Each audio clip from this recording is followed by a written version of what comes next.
दोस्तों नमस्कार। MT talk show में आपका स्वागत है। बहुजन समाज पार्टी उत्तर प्रदेश की एक बहुत ही अच्छी सियासी पार्टी है।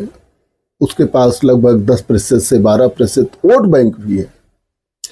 बहुजन समाज पार्टी अध्यक्ष मायावती जो है अक्सर दलित मुस्लिम गठजोड़ करने की बात कहती हैं कि दलित मुस्लिम अगर एक साथ आ जाएं तो हम सियासत जो है अपने हाथ में ले सकते हैं, सत्ता की चाबी उनके हाथ में हो सकती है। और इसको लेकर मायावती अक्सर प्रयास भी करती रहती हैं। अभी उन्होंने पिछड़े वर्ग का एक जो है मीटिंग बुलाया और पिछड़े वर्ग में जो है अपने नेताओं को लगाया कि उनको जोड़ने का प्रयास किया जाए। वक्फ बिल पास हो रहा था लोकसभा में, उस दौरान मायावती ने कोई संदेश नहीं दिया। लेकिन जब वक्फ बिल पास हो गया और उसके बाद देश के तमाम सियासी पार्टियों से अल्पसंख्यक समाज के लोग इस्तीफा देने लगे जिन्होंने जो है बिल का सपोर्ट किया था, तब मायावती की नींद खुली करे। अगर हमने आज वक्फ बिल का विरोध नहीं किया तो जो हमारी सोच है कि दलित और मुस्लिम गठजोड़ बने, वो शायद ना बनेगा। वक्फ बिल पर चर्चा हमेशा होती आई है, वक्फ बिल पर जो है चर्चा होती रही है। तमाम दल जो है जो भारतीय जनता पार्टी का सपोर्ट नहीं कर रहे थे वो शुरू से ही जो है इसका विरोध कर रहे थे। लेकिन मायावती ने पहले कोई आवाज नहीं उठाई। जब जो वक्फ बिल पास हो गया तो मायावती ने इससे असहमति जताई और बताया कि अगर और समय मिला होता लोगों को सोचने समझने का तो ठीक होता। ये आनन फानन में बिल पास किया गया है और इसका जो है बहुजन समाज पार्टी सपोर्ट नहीं करती। लेकिन आपको नहीं लगता है कि बसपा अध्यक्ष ने जो है ये बात कहने में देर कर दिया? ये बात उनको चर्चा के दौरान ही कहनी चाहिए थी। हालांकि बहुजन समाज पार्टी का कोई जो है सदस्य है नहीं लोकसभा में, लेकिन बसपा अध्यक्ष जब अपने एक्स प्लेटफॉर्म पर कुछ लिखती हैं तो उसका मैसेज जाता है, उनके कार्यकर्ताओं में जाता है। आप एक चीज अच्छी तरीके से समझ लीजिए, जो बहुजन समाज पार्टी का ट्रेडिशनल वोटर है वो राइटिस्ट नहीं होता।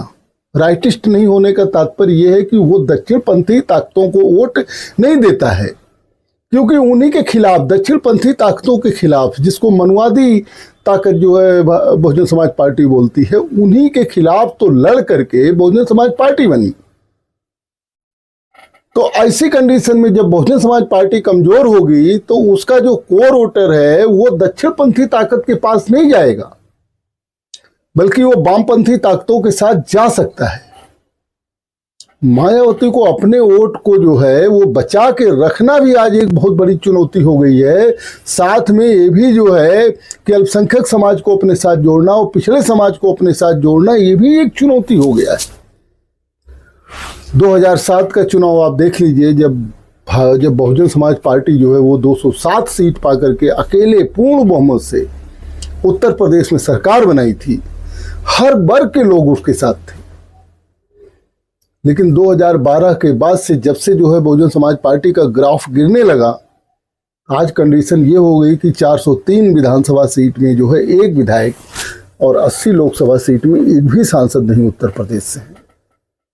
सोचिए, अब बहुजन समाज पार्टी अध्यक्ष इधर आजकल बहुत ज्यादा सक्रिय भी थी और हर मुद्दे पर वो बात भी करती थी, लेकिन वक्फ बिल जो एक सेंसिटिव मामला था, जो एक समाज के लिए, मुस्लिम समाज के लिए बहुत ही सेंसिटिव मामला था और हर मुस्लिम समाज के तबके ने विरोध किया, और यह बिल पास होने के बाद हर मुस्लिम समाज को लगता है, चाहे वह वक्फ से जुड़ा हो चाहे न जुड़ा हो, चाहे उसकी संपत्ति वक्फ में दी गई हो, दान में ना दी गई हो, लेकिन मुस्लिम समाज को एक आत्मिक ठेस पहुंचा है कि ऐसी चीजों पर जो है प्रतिबंध लगाया जा रहा है। और ये एक सियासी फायदा जो है ऐसे दलों को होने जा रहा था जिन्होंने इसका जो है विरोध किया था। और उत्तर प्रदेश में समाजवादी पार्टी, जिसके साथ अल्पसंख्यक समाज सबसे पहले ज्यादा है, बहुजन समाज पार्टी के साथ भी अल्पसंख्यक समाज है, जो अल्पसंख्यक समाज को जोड़ने के लिए बहुजन समाज पार्टी प्रयास भी करती है। मुनकाद अली जैसे नेता, शमसुद्दीन रायन जैसे नेताओं को आगे भी बढ़ाती है। लेकिन वक्फ बिल पर मायावती का जवाब आया। मायावती ने जो है ट्वीट किया, मायावती ने एक प्लेटफॉर्म पर लिखा लेकिन सियासी गलियारे में इस बात को कहा जा रहा है कि उन्होंने देर कर दिया। पहले उनको इसका विरोध करना चाहिए था, लेकिन जब मायावती ने देखा कि तमाम दलों से अल्पसंख्यक समाज के लोग इस्तीफा दे रहे हैं, जा रहे हैं, तो उनको लगा कि हमारा दल भी इससे अछूता नहीं रह जाएगा। हम क्या कह के उनको अपने साथ जोड़ेंगे? क्या हम बोल सकते हैं कि हाँ हमने वक्फ बिल का विरोध किया? भाई ठीक है, सदन में नहीं कर सकते हैं, लेकिन सड़क पर तो कर सकते हैं, सोशल मीडिया पर तो विरोध कर सकते हैं। फिर मायावती को याद आया और उन्होंने अपने एक्स प्लेटफॉर्म पर लिखा। उन्होंने क्या लिखा? मायावती ने जो है एक्स प्लेटफॉर्म पर लिखा कि संसद में वक्फ संशोधन बिल पर सत्ता व विपक्ष को सुनने के बाद निष्कर्ष यही निकलता है कि केंद्र सरकार यदि सत्ता को इस बिल को समझने के लिए, यानी यदि केंद्र सरकार जनता को इस बिल को समझने के लिए कुछ और समय दे देती तथा उनके सभी संदेहों को दूर भी करती, तब इस बिल को लाती, तो यह बेहतर होता।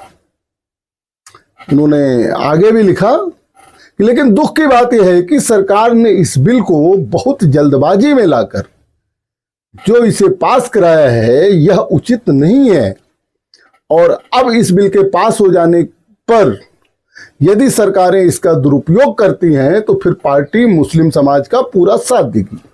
अर्थात ऐसे में इस बिल से पार्टी सहमत नहीं है। ये इन्होंने बाद में लिखा। लेकिन एक चीज मायावती ने सही लिखा और एक तरह से संदेश भी दिया। अब वो कौन सा संदेश है? अभी तक मायावती यह कहती आई हैं कि उनकी पार्टी किसी से गठबंधन नहीं करेगी, अकेले चुनाव लड़ेगी। यहां तक कि मायावती की पार्टी बसपा ने जो है गठबंधन करने के लिए, यानी कि अगुवाई करने के लिए भी कोई प्रयास नहीं किया।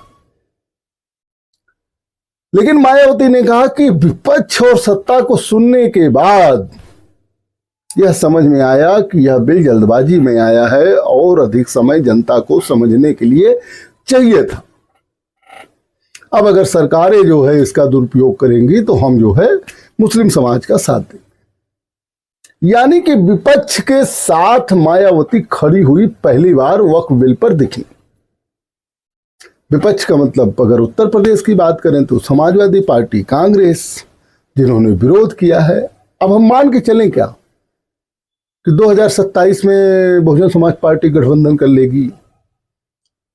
आपको मैं सही बताऊं कि बसपा का जो एक एक कार्यकर्ता है ना, वो चाहता है कि मायावती गठबंधन करें।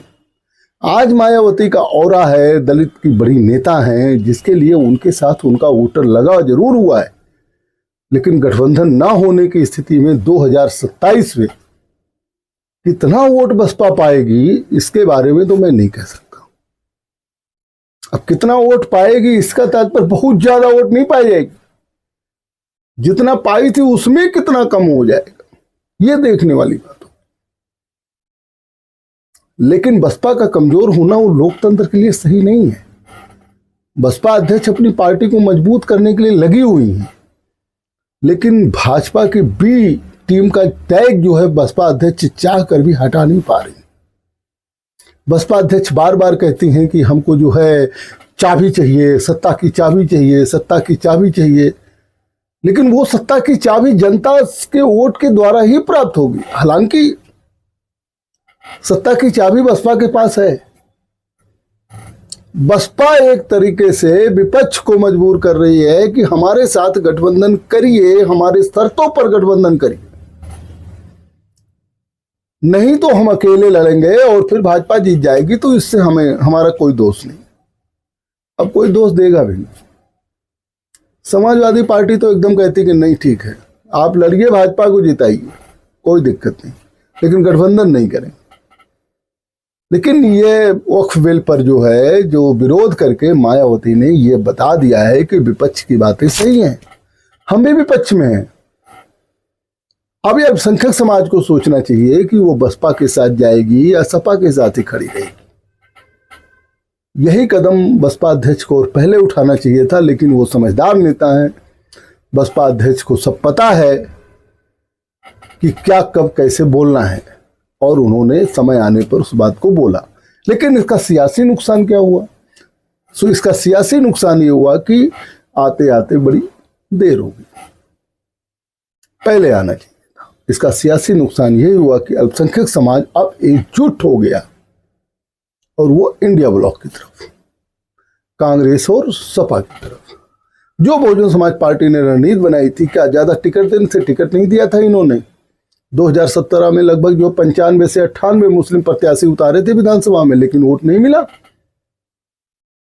इसी तरीके से 2022 में भी उतारे थे, नहीं मिला। 2024 लोकसभा में भी बहुत मुस्लिम प्रत्याशियों को टिकट दिया था, लेकिन वोट नहीं मिला। तो मायावती तो खुल के कह दी कि अब तो भैया सोच विचार के वो इनको टिकट देना होगा, इन लोगों को टिकट भी दो, और ये लोग वोट भी नहीं देते हैं। हमें लगता है कि इसी वजह से मायावती चुप भी रही। उनको भी पता था कि बिल तो पास हो ही जाएगा, अब विपक्ष में है तो औपचारिकता करनी थी कि नहीं हम तो बिल के विरोध में हैं। लेकिन ये राजनीति नहीं है, ये एक तरह से सरेंडर का ही जो है परिणाम माना जाएगा। राजनीति तो ये कहती है एक कदम अग्रेसिव रहिए, अगर आपको सत्ता लेना है तो आपको एक कदम आगे बढ़ना होगा। जब उत्तर प्रदेश समाजवादी पार्टी किसी चीज का पूरा जो है वो कर देती है, विरोध कर देती है, प्रचारित कर देती है, जब कांग्रेस इसका विरोध प्रचारित, तब आपका जो है ट्वीट आता है, तब आप जो है उस पर एक्टिव होती हैं। तो उसका क्या माने रह जाता, सारा श्रेय तो जो है वो दूसरे दल लेके चले गए ना, दूसरे दलों में उनकी पैठ बन गई ना। आखिर क्यों मायावती जो है इस तरीके से देर करती हैं, क्यों मायावती समय पर जो है इस तरीके के कदम नहीं उठाती हैं, क्यों उनकी बातों को जो है सुनने के बाद लगता है कि ये भारतीय जनता पार्टी का सपोर्ट कर रहे हैं। बसपा के एक एक नेता, एक एक कार्यकर्ता, मैं तो कई लोगों से मिला हूं, कई लोगों को जानता हूं, बसपा के ग्रास रूट के नेताओं से मिलता हूं, ग्रास रूट के कार्यकर्ताओं से मिलता हूं। उनका यही कहना है कि अगर बहन जी गठबंधन में नहीं गई तो उनका वोट पीडीए में जाएगा, उनका वोट जो है वो नहीं रहेगा बसपा के साथ। और आज भी बड़ी भारी संख्या में आप देखिए दलित समाज के सांसद हैं समाजवादी पार्टी में, बड़ी संख्या में दलित समाज का वोट भाजपा में जाता है। केवल एक समाज का वोट जो है, दलित समाज के एक समाज का वोट जो है वो आज मायावती के साथ खड़ा हुआ है। और ऊपर से चंद्रशेखर आजाद की पार्टी, वो खुद भी जो है डेंट कर रहे हैं बसपा को।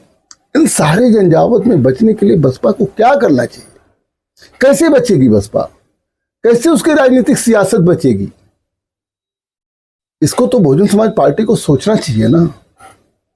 और इसके लिए एक कदम बढ़ के ही काम करना होगा। अगर आप ये सोचें कि नहीं नहीं हम जो है बस बैठे बैठे पहले सारा समीकरण देख लें, सब कुछ देख लें और लिख दें और सब हमारे साथ हो जाए, इसमें तो क्या है ना, जब बिल पर चर्चा हो रही थी तो बसपा के नेता कुछ बोल नहीं पा रहे थे। तमाम छोटे छोटे कार्यकर्ता जो हर जगह बहस करते हैं वो बहस कर नहीं पा रहे थे। खाली उनके कार्यकर्ता यही बोलते हैं अरे कांग्रेस और भाजपा मिली है, कांग्रेस और भाजपा और सपा मिली हुई है। अरे यही कहने से थोड़ी कार्य होता है। बसपा पर भी तो बी टीम का टैग लगा हुआ है। और बसपा अध्यक्ष भी जिस दिन बिल पेश हो रहा था उसी दिन इनको ट्वीट कर देना चाहिए था कि इस बिल के हम विरोध में, पास तो हो ही जाता, सत्ता सरकार की थी। आपको तो ये भी नहीं तोहमत लग सकता था कि आपका जो सदस्य है वो पक्ष में वोट किया, गैर हाजिर रहा कि विपक्ष में वोट किया। सदस्य नहीं है लोकसभा में, आपको उसी दिन लिख देना चाहिए था कि नहीं ये जो है बिल अभी नहीं लाना चाहिए, हम इसके विरोध में हैं। या ट्रंप ने टैरिफ लगा दिया, उसका जो है मीडिया ने दबा दिया, उस पर जो है मीडिया कोई चर्चा नहीं कर रही है। शेयर मार्केट क्रैश हो गया, उस पर ही बोलती कि यह बिल की टाइमिंग जो है वो गलत थी। जब पता था कि जो है 2 अप्रैल को ट्रंप टैरिफ लगाएगा तो उसी दिन क्यों पास किया गया, ताकि ट्रंप के टैरिफ पर कोई विचार ना हो। और जब पता था कि मुस्लिम समाज जो है इस बिल का विरोध कर रहा है और मुस्लिम समाज का हमको वोट चाहिए, तो हम पहले ही विरोध कर देते ताकि हम पहली पंक्ति में तो खड़े रहते। लेकिन हम तब विरोध कर रहे हैं जब जो है खत्म हो गया। लेकिन एक चीज मायावती ने अच्छा किया, उन्होंने कहा कि सत्ता और विपक्ष को सुनने के बाद, डिबेट सुना होगा उन्होंने, तब उन्होंने विपक्ष का साथ देने का निर्णय लिया। और यह विपक्ष का साथ गठबंधन में तब्दील होगा या 2027 में सत्ता मिलेगी, मायावती आकाश आनंद मुख्यमंत्री बनेंगे, क्या होगा ये तो देखने वाली बात होगी। लेकिन एक बात तय है, सत्ता की चाबी मायावती के हाथ में है और वह चाबी विपक्ष को प्राप्त करना है, सत्ता पक्ष को नहीं। सत्ता पक्ष को पता है बसपा अकेले चुनाव लड़ेगी, उसको उसका सियासी फायदा हो। लेकिन ये बात सब समझते हैं। अभी जब बसपा अध्यक्ष ने जो है पिछड़े समाज को जोड़ने के लिए सम्मेलन किया और अपने नेताओं को बोला, तो ये भी प्रचारित किया गया कि सपा के पीडीए को बिखराने के लिए ऐसी बात की जा रही। हालांकि इसका कोई असर नहीं होने वाला है, क्योंकि नेता जब जुड़ता है पार्टी से तो वो लोगों को लेके आता है। एक जमाना था, स्वामी प्रसाद मौर्य, बाबू सिंह कुशवाहा, कितने बड़े बड़े पटेल नेता, सोनेलाल पटेल, ओपी राजभर, सब बसपा में थे। सब लोगों को अपने अपने सियासी दल हो गए, अपना अपना सियासी दल बना लिए हैं, अपना अपना ग्रुप बना लिए। हालांकि इन सब छोटे ग्रुपों का कोई वो नहीं है, लेकिन किसी न किसी गठबंधन में रह के वो सत्ता का सुख भोग रहे हैं। और बहुजन समाज पार्टी 2012 से सत्ता में नहीं है और उसको सत्ता प्राप्त करना है। सत्ता भले ना प्राप्त कर सके, लेकिन सत्ता की चाबी प्राप्त करनी है, और उस चाबी को प्राप्त जनता के ही माध्यम से होना है। और जब जनता ही साथ में नहीं रहेगी तो हमें सत्ता की चाबी भी नहीं मिलेगी। कम्युनिस्ट पार्टियों का हश्र देख लीजिए। पहले पूरे देश में कम्युनिस्ट पार्टी एक पार्टी होती थी, उसके हर गली हर जगह कार्यकर्ता होते थे। लेकिन अब 1 या 2 प्रदेशों में सिमट के रह गई है। संगठन तो यहाँ भी है, उत्तर प्रदेश में हर जिले में कम्युनिस्ट पार्टियों के जो है जिलाध्यक्ष होंगे, लेकिन शायद नाम कोई नहीं जानता। मैं तो नहीं जानता हूं, खोजना पड़ता है जब चुनाव आता है। हालांकि बसपा की यह हालत नहीं होने जा रही, लेकिन बसपा को सही कदम सही समय पर उठाना चाहिए। फिर भी बसपा अध्यक्ष ने जो है विपक्ष के साथ रहकर एक संदेशा दे दिया है कि वक्फ बिल के खिलाफ है बसपा। अब तो कानून बन ही गया है। अब सदुपयोग दुरुपयोग, जहां दुरुपयोग होगा हमको लगेगा दुरुपयोग है, सरकार कहेगी नहीं इसका सदुपयोग हो रहा है। वो तो दोनों पक्ष होते हैं हर जगह के। वो तो जो होना है वो तो भविष्य में होगा, लेकिन अभी जो है सियासत बदली है और ऐसे में बसपा जो है वो विपक्ष के साथ आने का संदेशा दे चुकी है। देखिए आगे क्या होता है, 2027 में क्या गठजोड़ बनता है। अभी बहुत समय है, देखते रहिए एमटी टॉक शो। बहुत बहुत धन्यवाद, बहुत बहुत धन्यवाद।